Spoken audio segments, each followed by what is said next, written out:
नमस्ते बच्चों, एक बार फिर से आपका स्वागत है हमारे इस YouTube चैनल AMS संपूर्ण ज्ञान पर।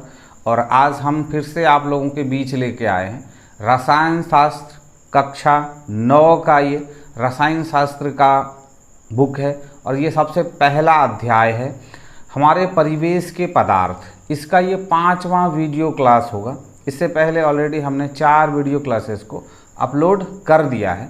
अगर आपने उसको नहीं देखा है तो आपसे हमारा रिक्वेस्ट है कि आप हमारे प्लेलिस्ट में चले जाएं और वहां से आप इससे पहले के भी क्लासेस को देखें। 1 बाय 1 आप क्लासेस को देखते हुए समझते हुए आएंगे तो आपको सारा चीज़ बहुत ही आसान तरीके से समझाने का प्रयास करते हैं हम। और मुझे उम्मीद है कि आपको समझ में बहुत अच्छी तरह से आता होगा। जिस केमिस्ट्री को, जिस रसायन को आप बहुत टफ समझते हैं वो बहुत ही इजी है।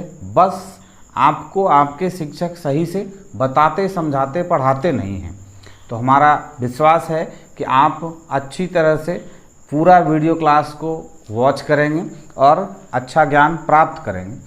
क्लास को स्टार्ट देने से पहले आपसे हमारा एक रिक्वेस्ट है कि अगर आप इंग्लिश या फिर ट्रांसलेशन, ग्रामर सीखना चाहते हैं तो हमारा खुद का एक और चैनल है जिसका नाम है AMS स्पोकन गुरु। आप हमारे इस चैनल को विजिट करें और वहाँ से ट्रांसलेशन और ग्रामर को भी सीखें। आज क्या है, पदार्थ की गैसीय अवस्था। गैसों में अंतराणुक बल बहुत कमजोर होता है तथा अंतराणुक स्थान बहुत अधिक होता है। अतः गैसों के कण पूर्णतः स्वतंत्र होकर समस्त उपलब्ध स्थान में इधर उधर गमन करते रहते हैं। इससे पहले के अध्यायों में हम लोगों ने पढ़ा है कि ठोस पदार्थ जो होते हैं उसके जो अणु होते हैं वो आपस में उनके अंदर बहुत ज़्यादा अंतराणुक आकर्षण बल होता है और अंतराणुक स्थान जो होता है, एक अणुओं से दूसरे अणुओं के बीच की जो दूरी होती है वो बहुत ही कम होती है। और उस ठोस पदार्थ के जो अणु होते हैं वो गतिमान नहीं होते हैं, वो सिर्फ अपने केंद्र पर जंपिंग करते हैं यानी कंपन करते हैं। लेकिन जो द्रव्य होते हैं या फिर जो गैस होते हैं उनके जो अणु होते हैं उनके अंदर जो आकर्षण बल होता है, अंतराणुक आकर्षण बल जो होता है, द्रव की अपेक्षा, ठोस की अपेक्षा द्रव में कम होता है और द्रव की अपेक्षा गैस में बहुत कम होती है। द्रव के अणुओं में भी अंतराणुक आकर्षण बल होता है लेकिन उनके अंदर अंतराणुक स्थान भी होता है मगर कुछ कम होता है। लेकिन गैस में अंतराणुक आकर्षण बल ना के बराबर होता है और अंतराणुक स्थान जो है वो बहुत ज़्यादा होता है, जिसे आप पहले ही अध्याय में, इस अध्याय के सबसे पहले वीडियो क्लास में आप देखेंगे तो आपको समझ में आएगा और मैंने जो बताया है उसको भी सुनेंगे तो आपको बारी बारी से समझ में आएगा। तो गैसों में अंतराणुक आकर्षण बल बहुत कम होते हैं, गैस के अणुओं में अंतराणुक आकर्षण बल बहुत कम होते हैं और अंतराणुक स्थान जो है वो बहुत ज़्यादा होता है, जिस वजह से कि वो स्वतंत्र रूप से विचरण करते हैं। उनमें अपने अणुओं में बंध के रहने की कोई प्रवृत्ति नहीं होती है। इस वजह से गैस खुले वातावरण में विचरण करता है, स्वतंत्र रूप से विचरण करता है। गैसों के सामान्य गुण, आकृति और आयतन। गैस की ना कोई निश्चित आकृति होती है और ना ही कोई निश्चित आयतन होता है। जिस तरह जल का निश्चित आयतन है यानी द्रव का निश्चित आयतन है, ठोस का निश्चित आयतन है। चाहे आप द्रव को किसी भी बर्तन में रखें लेकिन उसका आयतन समान होगा। ठोस अपने आकार में रहता है तो उसका आयतन स्थिर रहता है, और लेकिन गैस जो है इसका आयतन स्थिर नहीं रहता है। अगर आप कुछ गैसों को एक बड़े जार में देंगे तो उसका वो आयतन होगा और अगर उस गैसों को आप संघनित करके एक छोटी शीशी में डाल देंगे तो उसका आयतन वो हो जाएगा। तो इसलिए उसके आयतन में परिवर्तन होते रहता है, तो उसका आयतन निश्चित नहीं है। इसे जिस बर्तन में रखा जाता है उसी बर्तन की आकृति और आयतन ग्रहण कर लेती है। यह बर्तन के अंदर संपूर्ण उपलब्ध स्थान को घेर लेती है क्योंकि इसके कणों के मध्य अंतराणुक आकर्षण इतना कमज़ोर होता है कि ये कण स्वतंत्रता पूर्वक इधर उधर गमन करते हैं। कौन? गैस के अणुओं के जो अंतराणुक आकर्षण बल होते हैं, मैंने आपको पहले ही बताया, बहुत ही कम होती है। अब देखिए घनत्व, ठोस एवं द्रव की तुलना में गैसों के घनत्व निम्न होते हैं। ठोस में घनत्व जो है सबसे ज़्यादा होता है, उसके बाद द्रव में घनत्व होती है और उससे भी कम गैस में घनत्व होती है। गैस में घनत्व अगर कहा जाए तो घनत्व होती ही नहीं है, जिस वजह से वो निम्न होती है। द्रवणांक और क्वथनांक, सामान्य वायुमंडलीय दाब पर किसी गैस के द्रवणांक और क्वथनांक कमरे के ताप से कम होता है। कमरे का जो एक निश्चित ताप है 30 डिग्री, 35 डिग्री, 32 डिग्री, उससे भी कम पर उसका जो है क्वथनांक और द्रवणांक यानी गलने की प्रक्रिया और उबलने की प्रक्रिया दोनों जो है वो उससे कम होती है। गैसों के द्रवणांक और क्वथनांक ठोस और द्रव की तुलना में निम्न होती है, मतलब एकदम ना के बराबर होती है। संपीडिता, देखिए संपीडिता क्या है? किसी भी चीज को किसी भी गैस या द्रव्य या फिर ठोस के आयतन को अगर आप कम कर सकते हैं, इस प्रक्रिया को संपीडन कहते हैं। गैसों को संपीडिता की संपीडिता बहुत अधिक होती है। गैसों में अंतराणु का स्थान अधिक होने के कारण गैस का दाब बढ़ाकर गैस के कणों की अत्यधिक निकट और दाब घटाकर उन्हें एक दूसरे से बहुत दूर किया जा सकता है। इस कारण साइकिल के ट्यूब या गेंद के ब्लॉडर के कम स्थान में वायु की अधिक मात्रा भरी जा सकती है। आप देखते हैं कि गाड़ी के टायर में, साइकिल के टायर में या फुटबॉल जो आप खेलते हैं उस बॉल में आप बहुत अधिक मात्रा में हवा को भर देते हैं। उसके पीछे का रीज़न क्या है? कैसे? अगर आप पानी को लेंगे, द्रव को लेंगे, तो एक ग्लास में 1 ग्लास ही पानी को आप रख सकते हैं, लेकिन 1 ग्लास अगर आप गैस लेते हैं तो उस गैस को संपीड़ित करके यानी उसके ऊपर दबाव देके, प्रेशर देके उसको आप कम करके उसको उससे बहुत छोटे जगहों में भी रख सकते हैं। वो कैसे संभव होता है, उसके लिए ये चित्र बना के आपको दिखाया गया है। लेकिन समझना इसमें क्या है कि गैस के जो अणु होते हैं और उनके जो अणुओं के चारों ओर जो कुछ और कण होते हैं, उनके बीच में जो अंतराणु का स्थान होता है वो बहुत अधिक होता है। जब आप उसको संपीड़ित करते हैं यानी उस पर जब दबाव डालते हैं तो उनके अणुओं के बीच का जो स्थान है, खाली स्थान में, वो आपस में चिपकते हैं, तो फिर वो उसको संपीड़न करना कहते हैं। तो एक कार्यकलाप के द्वारा आपको समझाने का प्रयास किया जा रहा है कि आप 10 ml का एक सिरिंज लें, सिरिंज के मुंह की रबर के काग में घुसाकर बंद कर दें, जैसा कि चित्र 1.14 में दिखाया गया है। अब सिरिंज के पिस्टल को बाहर निकाल लें ताकि संपूर्ण सिरिंज के अंदर वायु प्रवेश कर जाए। अब पिस्टन को पुनः सिरिंज में घुसा दें। ध्यान रहे कि पिस्टन में कोई रिसाव ना रहे, बल्कि वह वायु शुद्ध हो। इसके लिए आवश्यक हो तो पिस्टन के चारों ओर थोड़ा वैसलीन लगा दें। ऐसा करने से सिरिंज के किनारों से होकर वायु का आवागमन पूर्णतः बंद हो जाएगा। अब पिस्टन को अंगूठे से दबाकर धीरे धीरे अंदर ले जाएं। आप देखेंगे कि पिस्टन सिरिंज के अंदर सरकता जा रहा है, अर्थात सिरिंज के अंदर वायु का आयतन कम हो रहा है। इसका अर्थ हुआ कि वायु संपीडीय होने के कारण उस पर दाब बढ़ाने पर उसका आयतन कम होने लगता है। इससे पता चलता है कि वायु गैस संपीडीय होती है। लेकिन इसी जगह अगर आप एक सिरिंज में जल को भर लेते हैं और आप उसको फिर से संपीड़ित करना चाहते हैं तो वो जल संपीड़ित नहीं होता है। जल भी संपीड़ित होता है, लेकिन उसको संपीड़न नहीं होना नहीं कह सकते हैं। क्यों? क्योंकि वो बहुत कम मात्रा में होती है। जल के अणुओं के भी बीच में अंतराणु का स्थान होते हैं, मगर वो इतने न्यून होते हैं कि उनको आप संपीड़न होना नहीं कह सकते हैं, लेकिन गैस के अणुओं के बीच इतनी अधिक अंतराणुक स्थान होता है कि हम उसको संपीड़ित कर लेते हैं और संपीड़ित गैस को ठंडा करने के बाद उसको हम तरल में परिवर्तित कर देते हैं और उसी तरल को परिवर्तित करके आपके सिलेंडरों में उसको भर के और आपके रसोई घर तक पहुंचाया जाता है। अब देखिए, इस कार्यकलाप को वायु के स्थान पर उसमें जल भरकर एक बार आप देखेंगे तो पिस्टन पर दबाव बढ़ाने पर वह सिरिंज के अंदर प्रविष्ट नहीं हो रहा है। इससे स्पष्ट होता है कि द्रव के और संपीड़ीय होने के कारण उस पर दाब का कोई प्रभाव नहीं पड़ता है, अतः जल और संपीड़ीय होता है। गैसों की संपीड़ितता के कारण ही ईंधन गैसों की सिलेंडर के अंदर भरा जाता है।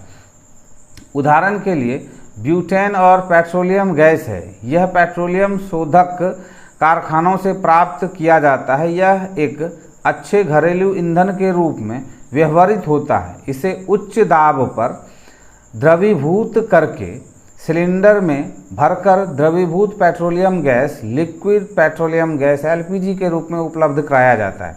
क्या किया जाता है?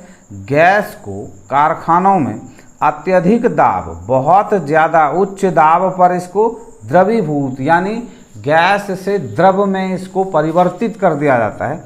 और ये गैस से द्रव में परिवर्तित कैसे होता है? बहुत उच्च दाब पर गैस को संघनित किया जाता है। जब गैस के अंतराणुक स्थान जो हैं, उनके अणुओं का जो अंतराणुक स्थान है वो न्यून हो जाता है और उसके बाद उनको ठंडा किया जाता है तो वो द्रव का रूप धारण कर लेते हैं। और जब वो द्रव का रूप धारण कर लेते हैं तब उनको सिलेंडरों में भर दिया जाता है। तो आपके जो सिलेंडर में गैस आता है वो लिक्विड होता है, वो तरल होता है। और वो तरल कैसे बना होता है? संपीड़न के कारण वो तरल बना होता है। जैसे ही उसमें हवा का संपर्क होता है कि वो फिर से गैस बनने लगता है, क्योंकि उसके अणुओं में अंतराणुक आकर्षण बल नहीं होते हैं। संपीड़न के कारण वो मजबूरी से वो आपस में चिपके रहते हैं, लेकिन जैसे ही उनको मौका मिलता है तो वो फिर से अपने दूसरे अणुओं को छोड़ के हवा के साथ वो संपर्क में आना चाहते हैं और तब आप गैस जलाते हैं और आपका चूल्हा जलने लगता है।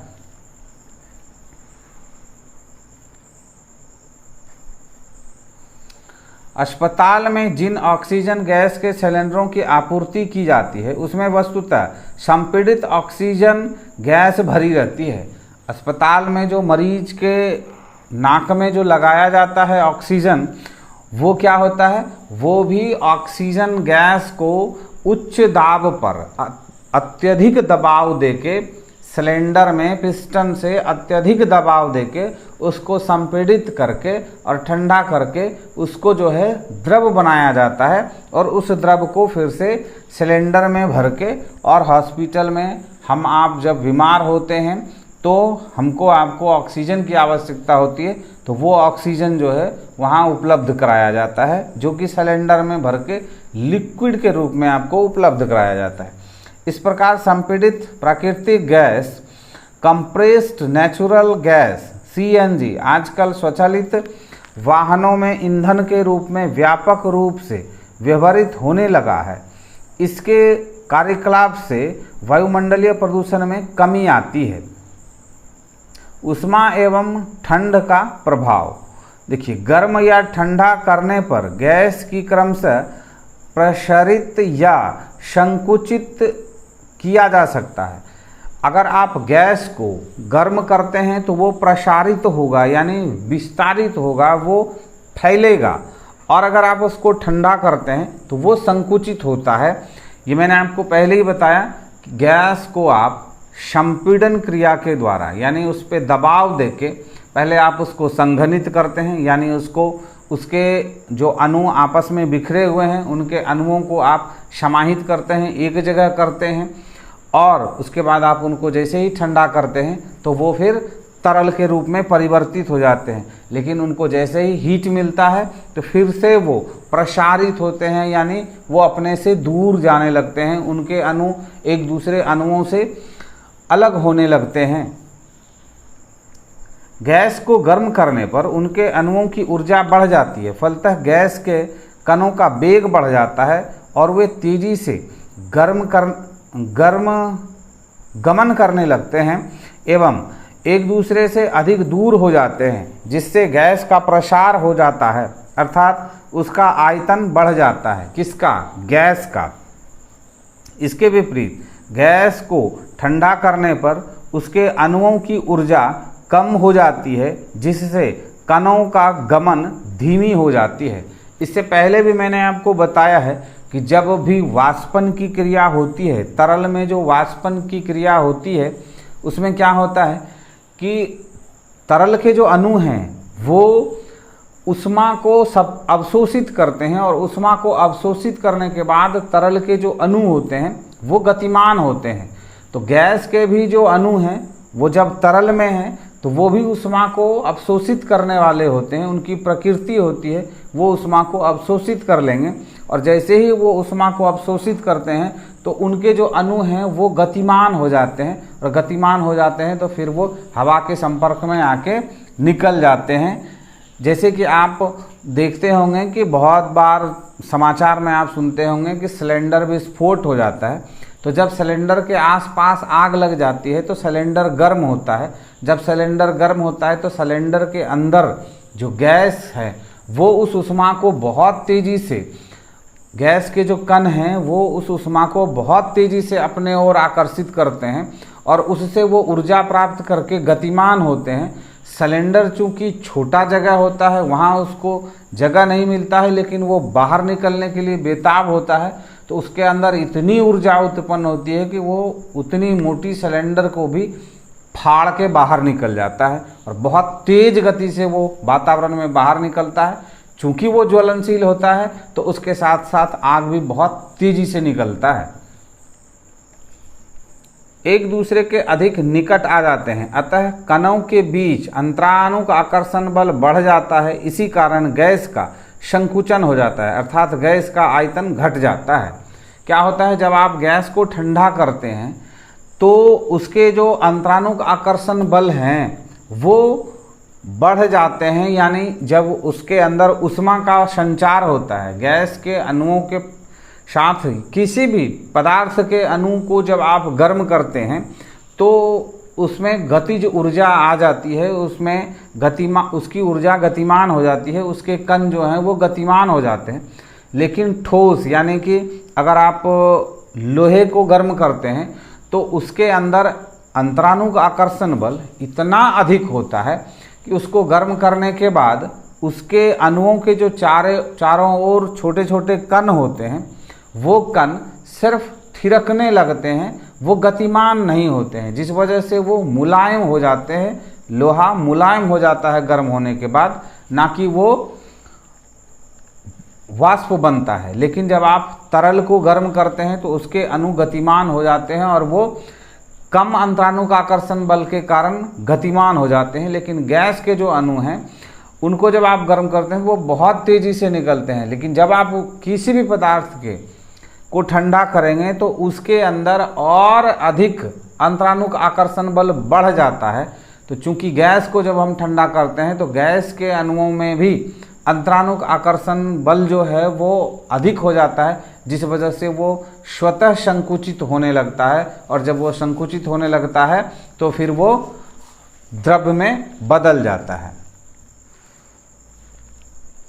गैसों का विसरण, विसरण क्या है? आप अगर बायोलॉजी पढ़े होंगे तो भी विसरण को जानते होंगे, नहीं जानते हैं तो विसरण है एक दूसरे में मिल जाना, एक दूसरे में समाहित हो जाना। आप जानते हैं कि गैस के कण तीव्र वेग से गमन करते हैं और गैसीय कणों के बीच अंतराणु का स्थान बहुत अधिक होता है। इसी विशेषता के कारण एक गैस के अणु किसी दूसरे गैस के में आसानी से प्रविष्ट हो जाते हैं, अर्थात गैस स्वतः एक दूसरे से सम्मिश्रित हो जाती है। यह प्रक्रिया गैसों के घनत्व पर निर्भर नहीं करती। इस प्रक्रिया को गैस का विसरण कहते हैं। दो अलग अलग बर्तनों में अगर आप गैस ले लें और उसमें एक पाइप के द्वारा दोनों को मिला दें तो कुछ ही समय में दोनों गैस आपस में मिल जाएंगे। जैसे इस वातावरण में बहुत सारे गैस हैं, वो सभी आपस में मिले हुए हैं। ऑक्सीजन भी है, कार्बन डाइऑक्साइड भी है और भी बहुत सारे गैस हैं, वो सब आपस में मिले हुए हैं। वो इसी विसरण नियम के, विसरण गुण के आधार पर वो आपस में मिले हुए हैं। घनत्व में अंतर रहते हुए भी गैसों के परस्पर मिश्रित हो जाने की स्वाभाविक प्रक्रिया को गैसों का विसरण कहते हैं। अगर आप एक सिलेंडर में 1 किलो गैस दे दें और एक सिलेंडर में आप 5 किलो गैस दे दें तो ऐसा नहीं होगा कि 5 किलो वाला गैस 1 किलो वाला में आ जाएगा और 5 किलो वाला जो गैस का टंकी था उसमें 1 किलो वाला गैस नहीं जाएगा। ऐसा नहीं होगा। दोनों के गैस समान रूप से दोनों सिलेंडर में बराबर रूप से वो भर जाएंगे। निम्नलिखित कार्यकलाप के द्वारा गैसों के परस्पर सम्मिश्रण होने की प्रक्रिया को समझा जा सकता है। क्रियाकलाप देखिए क्या कर रहा है। यदि हाइड्रोजन गैस से भरे एक गैस जार के मुंह को ऑक्सीजन गैस से भरे एक दूसरे गैस जार के ऊपर चित्रानुसार खोल दिया जाए तो कुछ ही समय के पश्चात दोनों गैसें परस्पर घुल मिल जाती हैं। जांच करने पर पता चलता है कि ऊपर एवं नीचे दोनों गैस जारों में हाइड्रोजन एवं ऑक्सीजन गैस का मिश्रण है। यद्यपि दोनों गैसों के घनत्व में काफ़ी अंतर है, फिर भी इसमें परस्पर मिश्रण होने की प्रवृत्ति कायम है। इसके अतिरिक्त हमारे दैनिक जीवन में भी विसरण के अनेक उदाहरण मिलते हैं तथा जब इत्र की एक बोतल को मुंह कमरे में एक कोने में खोल दिया जाए तो इत्र की सुगंध वायु में मिश्रित होकर पूरे कमरे में फैल जाती है। इसी प्रकार दुर्गंध भी हवा में मिश्रित होकर दूर तक पहुंच जाता है। ये कैसे होता है? उसके जो अणु हैं, गैस के जो अणु हैं, वो उसके अंदर जो अंतराणुक बल है वो बहुत ही न्यून है, जिस वजह से कि वो हवा के साथ मिलके बहुत तेजी के साथ वो घुल जाते हैं। रसोई गैस में भोजन बनता है और भोजन की सुगंध हमारी नाकों तक पहुंच जाती है, जबकि हम रसोई घर में स्वदेह उपस्थित नहीं रहते हैं, यानी हम खुद उपस्थित नहीं रहते हैं। इसका कारण यह है कि भोजन के सुगंध युक्त कण वायु के कणों के साथ परस्पर मिश्रित होकर स्थानों में फैलकर हमारी नाकों तक पहुंच जाते हैं। क्या होता है, जब खाना बनता है तो आप देखते होंगे या फिर कहीं पे भी कुछ भी जो गंध है, चाहे अच्छा हो या ख़राब हो, अगर किसी फूल का खुशबू हो या कोई परफ्यूम लगाया है या कोई सड़ा हुआ पदार्थ है, वो हम तक कैसे आ जाता है? उसके जो कण हैं वो हवा के साथ मिश्रित होकर हमारे यहाँ तक, हमारे नाकों तक आता है और फिर हमारे नाक में जो इंद्रियां हैं, जो इन गैसों को सूंघने की जो इंद्रियां हैं, वो उसको सूंघ के बताती है कि ये अच्छा है या खराब है। गैसों का संघनन, पदार्थ के गैसीय रूप का द्रव रूप में परिवर्तन गैस का संघनन कहलाता है। गैस पर दाब बढ़ाकर या उसका ताप कम करके उसको संघनित किया जाता है। गैस पर दाब बढ़ाने पर गैस के कण परस्पर काफ़ी निकट आ जाते हैं, जिससे अंतराणु का स्थान घट जाता है। ऐसा होने से गैस कणों के बीच अंतराणविक आकर्षण बल काफ़ी बढ़ जाता है, जिससे गैस द्रव रूप में परिवर्तित हो जाता है। ये सारी चीज़ें मैं आपको पहले समझा चुका हूँ, किंतु गैस के संघनन में दाब की अपेक्षा ताप का स्थान महत्वपूर्ण है, क्योंकि प्रत्येक गैस के लिए एक निश्चित ताप होता है। जिस निश्चित ताप से अधिक ताप पर गैस संघनित हो ही नहीं सकती, चाहे आप दाब कितना ही अधिक क्यों ना बढ़ा दें। इस ताप को गैस का क्रांतिक ताप कहते हैं। क्या होता है कि गैसों में कुछ लिमिट है कि आप गैस को किस हद तक द्रव में परिवर्तित कर सकते हैं दबाव के द्वारा, लेकिन जब आप उसको ठंडा करते हैं तो वो हो सकता है कि बहुत अधिक ठंडा करेंगे तो जो एलपीजी है वो ठोस में परिवर्तित हो जाएगा, लेकिन आप उसको कितना भी संघनित कर लें, उस गैस पे कितना भी दबाव दे दें, वो ठोस में परिवर्तित दबाव दे के आप उसको नहीं कर सकते हैं। उसको ठोस में परिवर्तित होने के लिए उसमें उसके तापमान को कम करना होता है। तो गैस को आप तापमान कम करके भी लिक्विड में, द्रव्य में बदल सकते हैं और उसको दबाव दे के भी आप द्रव्य में बदल सकते हैं, लेकिन उसको और अधिक परिवर्तित करने के लिए उसको ठंडा करना ही सबसे बेहतर तरीका होता है। तो इस क्रिया को क्रांतिक ताप, क्रिटिकल टेम्परेचर कहते हैं। आगे क्या है देखिए, जलवाष्प का संघनन। जिस तरह से आप गैसों का संघनन करते हैं उसी तरह जलवाष्प का भी संघनन होता है। जलवाष्प का संघनन निम्न ताप वाली ठंडी सतह पर होता है। जैसे निम्नांकित कार्यकलाप द्वारा आसानी से समझा जा सकता है। क्या कह रहा है देखिए कि कांच के एक ग्लास में बर्फ के कुछ टुकड़े भर लें। ग्लास के चारों तरफ फैले वायु से बर्फ उष्मा ग्रहण कर पिघलने लगता है। वायु में उपस्थित जलवाष्प ठंडा होने लगता है और अंत में वह ग्लास के बाहरी दीवारों पर जल की बूंदों के रूप में संघनित हो जाता है।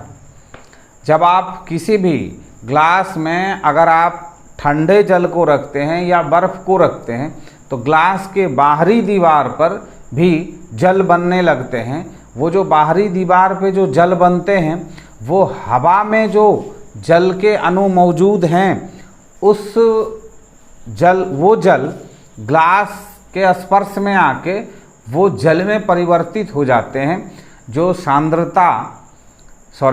जो आर्द्रता वातावरण में है वो आर्द्र हवा जब उस ठंडे ग्लास से टकराती है तो वो वहाँ पे जल में परिवर्तित हो जाता है। ऐसा नहीं है कि अंदर का जो जल है वो ग्लास से रिस के बाहर आ रहा है। वायुमंडल में जो जल के कण मौजूद हैं वो जब उस ठंडे ग्लास से जाके संपर्क करते हैं तो वो पानी में परिवर्तित हो जाते हैं। तो आज के इस 5वें क्लास को यहीं पे द एंड करते हैं। इसके आगे हम लोग गैस के दाब के बारे में पढ़ेंगे 6ठे क्लास में।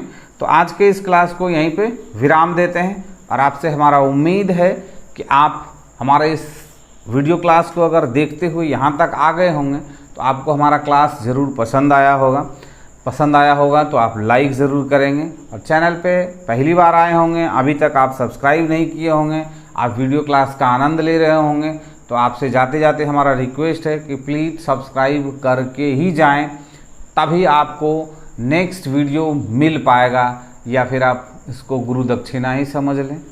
तो मिलते हैं हम इसके अगले क्लास में।